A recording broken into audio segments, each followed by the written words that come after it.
या एक व्यूवर को आपके एक जुमले के ऊपर एतराज है और उसी एतराज पर मबनी उनका सवाल है मोहम्मद वारिस लाहौर से। आपने कहा था कि हाइब्रिड रजीम का कॉन्सेप्ट इमरान खान की गवर्नमेंट में आया, लेकिन सर मेरा इसमें थोड़ा सा इख्तलाफ है आपसे, क्योंकि ये हाइब्रिड रजीम अगर हम देखें हमारी जो कैबिनेट थी मलिक गुलाम मोहम्मद की, उसमें सिकंदर मिर्जा भी थे और अयूब खान साहब भी थे। और इसी तरह अगर हम आगे आते जाएं तो बेनजीर की जो फर्स्ट गवर्नमेंट थी उसमें भी मिलिट्री एस्टेब्लिशमेंट का एक अच्छा खासा रोल था और साइमल्टेनियसली आगे भी यही होता रहा। तो ऐसा नहीं है कि मिलिट्री एस्टेब्लिशमेंट शुरू से ही पाकिस्तानी गवर्नमेंट जो भी गवर्नमेंट बनती है उसमें अपना रोल रखती है और काफी स्ट्रॉन्ग रोल रखती है।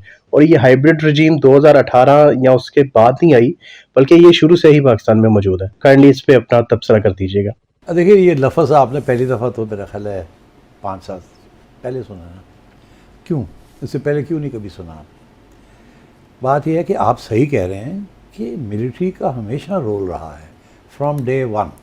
आपने एक दो एग्जांपल्स दिए, मैं आपको बहुत से एग्जांपल दे सकता हूँ कि कैसे मिलिट्री की डोमिनेंस रही है in core decision making, foreign policy specially, not so much economic policy, foreign policy. And then of course जब वो डायरेक्ट उन्होंने टेक ओवर किया तो फिर हाइब्रिड छोड़े में तो डायरेक्ट ही हो गया। सो इसमें कोई शक नहीं है दैट फ्रॉम डे वन से पहले सिविल मिलिट्री थी, सिविल और मिलिट्री की ब्यूरोक्रेसी इकट्ठी थी।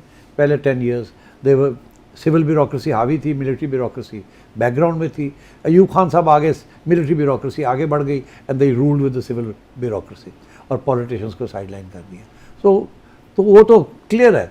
मगर उसके बाद जब डिक्टेटरशिप ख़त्म हुई और जुल्फ़िकार अली भुट्टो साहब आए तो भुट्टो साहब ने तो सबसे पहला उनकी यही कोशिश थी कि किसी न किसी तरीके के साथ अब मिलिट्री की जो डोमिनेंस है उसको पक्का अंडर सिविलियन कंट्रोल लाया जाए। And that is what he tried to do, bring the entire military hierarchy under civilian control. और वो तरीका उसका यही था कि अपना आर्मी चीफ लगाऊं। याद रहे आपको कि उन्होंने एक आर्मी चीफ और एक एयरफोर्स चीफ को जैसे ही वो मार्शल लॉ एडमिनिस्ट्रेटर बने तो उन्होंने सबसे पहले उनको फ़ारग कर दिया, बुला के अपने पास उनको कहा रिज़ाइन करें, मैंने अपने नए लोग लगाने हैं। और मुस्तफ़ा खर साहब को उनको रिवॉल्वर दिया और कहा इनको लाहौर ले जाओ और इनसे रेजिग्नेशन ले लो। तारीख अगर पढ़े तो वो तो बड़ी क्लियर कट थी, वो कोई हाइब्रिड रजीम नहीं थी। भुट्टो साहब वॉज ऑल इन ऑल। वहाँ उस वक्त फ़ौज हारी हुई थी from Bangladesh the war and they were in no mood to assert themselves. और ऊपर से भुट्टो साहब ने बिल्कुल ठा करके सिविलियन कंट्रोल कर दिया। तो इसीलिए इतने कॉन्फिडेंट थे ना कि जब इन्होंने 77 में इनका ख्याल था कि मैंने तो बिल्कुल कंट्रोल किया हुआ सारा कुछ, तो कुछ नहीं होगा। ये नहीं सोचा कि वो ज़ियाउल हक साहब जिनको इन्होंने चुना था कि he himself would move to protect institutional interests. तो ज़ाहिर लोग थे वहाँ उस वक्त मिलिट्री के अंदर जो समझते थे कि भुट्टो साहब may be very brilliant, but इन्होंने जो हमारे ऊपर जो क्लैम्प डाउन किया हुआ this is not acceptable and so on, और पोलिटिसाइज हो रही थी मिलिट्री। तो आई थिंक वो ये उस ज़माने में ये हाइब्रिड नहीं था। उसके बाद जब भुट्टो साहब चले गए तो ज़िया साहब आ गए ज़िया साहब आ गए तो फॉरगेट अबाउट हाइब्रिड, वो तो क्लियर कट मिलिट्री थी। ये शुरू होता है मामला जब बेनज़ीर आती हैं 88 में, वापस आती है to take part in the elections.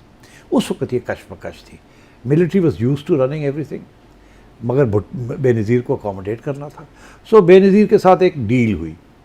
वो डील ये हुई कि जी फॉरेन पॉलिसी जो है वो हम चलाएंगे, बाकी आप कर लें, दैट्स ओके। और हम नॉमिनेट करेंगे साहिबजादा याकूब को and he will run foreign policy in. उस वक्त क्लैश आ गई। Benazir wanted peace with India, वो राजीव गांधी के साथ बात आगे बढ़ाना चाह रही थी, अमन की बात करना चाह रही थी, ओपन कॉन्टैक्ट्स, ओपन बॉर्डर्स वगैरह। तो दैट वाज अनएक्सेप्टेबल। तो इसलिए फिर बेनज़ीर की छुट्टी कराई गई। मगर उस वक्त भी ये हाइब्रिड नहीं था, एक साजिश के तहत उनको निकाला गया और वो भी पॉलिटिशियंस को इस्तेमाल करके। उसके बाद क्या हुआ? Then you had 10 years, Nawaz Sharif साहब आए, बेनज़ीर आई, नवाज शरीफ आए, बेनज़ीर आई, मुशर्रफ आ गया, and so on and so fourth. तो ये हाइब्रिड का जो नोशन है ना, ये एक फॉर्मल नोशन है। हमेशा मिलिट्री 2-3 एरियाज़ में सिविलियंस जब रूल करते थे तो वो अपने हाथ में रखते थे। Most important was national security and foreign policy, because हमारी foreign policy is equal to national security. 2 interest होते थे कि foreign policy oblique national security, हम फैसला करेंगे, डोंट इंटरफेयर, कोई इधर उधर अग्रीमेंट्स करने की कोशिश ना करना, कोई हमें कमज़ोर करने की कोशिश ना करना, हम सिर्फ इन एरियाज़ में हैं, आप करें इकनॉमिक्स ये वो वगैरह आप करें, जोड़ तोड़ छोड़, हमें कोई इंटरेस्ट नहीं है, वी आर आउट। और आप ही you have the right to appoint the army chief also, उसके ऊपर भी इशू नहीं था। जिसको चाहे, अब देखें नवाज शरीफ साहब ने अपने आर्मी चीफ अपॉइंट किए, अपने DG ISI अपॉइंट किए, बेनज़ीर ने अपने आर्मी चीफ अपॉइंट किए, अपना DG ISI अपॉइंट किए। उस वक्त ये चीज़ें खुली हुई थी, ओपन। ये जाके क्लोज हुई है with the arrival of Nawaz Sharif, जबकि प्रेशर पड़ना शुरू हो गया मियाँ साहब के ऊपर ऑन दीज इश्यूज़, मगर वो डटे रहे, इसलिए ये फैसला हुआ कि इनको निकालना है, and they use the judiciary for that. जब इमरान आया तो फिर तो सारी प्रिटेंस खत्म होगी ना, same page, officially launched same page, that was the hybrid regime, कि अब हम हर काम मिल के करेंगे, जहाँ भी जाएंगे हम इकट्ठे जाएंगे। आपको याद होगा बाजवा साहब हमेशा साथ इमरान खान के जाते थे, आते थे, and so on and so fourth, और मिल के हर रोज़ ही होता था सेम पेज, हम तो एक ही सफ़े पे हैं, और एक दूसरे की तारीफ़ें होती थी। और ये बड़ा क्लियर था कि आपने डिमार्केट कर दिया कि आप ये करेंगे, हम ये करेंगे, और ये सारी जिम्मेदारी जो है ये जॉइंटली लेंगे। तो I think that is where the hybrid notion. और अब क्या हुआ, और अब एक्चुअली हाइब्रिड क्या, आप समझें कि मिलिट्री का हैवी हैंड है, they are running most important issues. यानी पहले अदवार में जो थोड़े बहुत रख रखाव या बनावट थी वो इमरान खान साहब के दौर में ख़त्म हुई, तो वारिस साहब को मुख्तलिफ मिसालों के साथ अपने सवाल का जवाब मिल गया। और अब यासिर कबीर नवाब शाह से, पाकिस्तान और अमेरिका की पॉलिसी है, ये एक तारीख रही है कि अमेरिका ने जब भी पाकिस्तान के साथ कोई वादे वहीद किए हैं, जो भी एग्रीमेंट किए हैं, अपना मतलब निकल जाने के बाद उसने हमेशा धोखा ही दिया है, और अमेरिका सिर्फ अपने मफादात की पैरवी करता आया है। तो इस बात की क्या गारंटी है कि ये अमेरिका मौजूदा हुक्मरानों के साथ भी वही नहीं करेगा जो उसने माजी में पाकिस्तान के हुक्मरानों के साथ किया है। अवाम की तो बात आप छोड़ें, अवाम को तो कोई किसी खाते में लाता ही नहीं है। सेठी साहब, आप इस पर थोड़ा रोशनी डालें कि ये हनीमून जो इस वक्त चल रहा है पाकिस्तान और अमेरिका का, ये कितने दिन और जारी रहेगा आपके वसी तर तजर्बे की रोशनी में? देखिए, आपने सारी बात तो कर दी, इससे क्या है, कोई डिसएग्रीमेंट तो है नहीं। देखिए, ये बड़े पुराने प्रिंसिपल्स हैं ना स्टेट क्राफ्ट के, कि रियासत जो होती है वो अपने मफाद में काम करती है, दोस्ती यारी नहीं होती है, इंटरेस्ट्स, और इंटरेस्ट तब्दील होते रहते हैं, कोई सारी उम्र के लिए तो सेम इंटरेस्ट नहीं रहते ना, मुख्तलिफ रेजीम्स आती हैं, ग्लोबली तब्दीलियाँ आती हैं, एंड सो ऑन।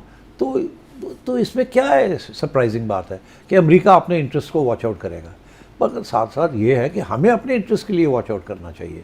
तो ये तो पुराना एक असूल है और इसको भूलने की ज़रूरत नहीं है। अगर भूलते हैं वो नुकसान उनका हो जाता है। फॉर एग्ज़ाम्पल, इंडिया के साथ आप देख ही लें क्या हो रहा है।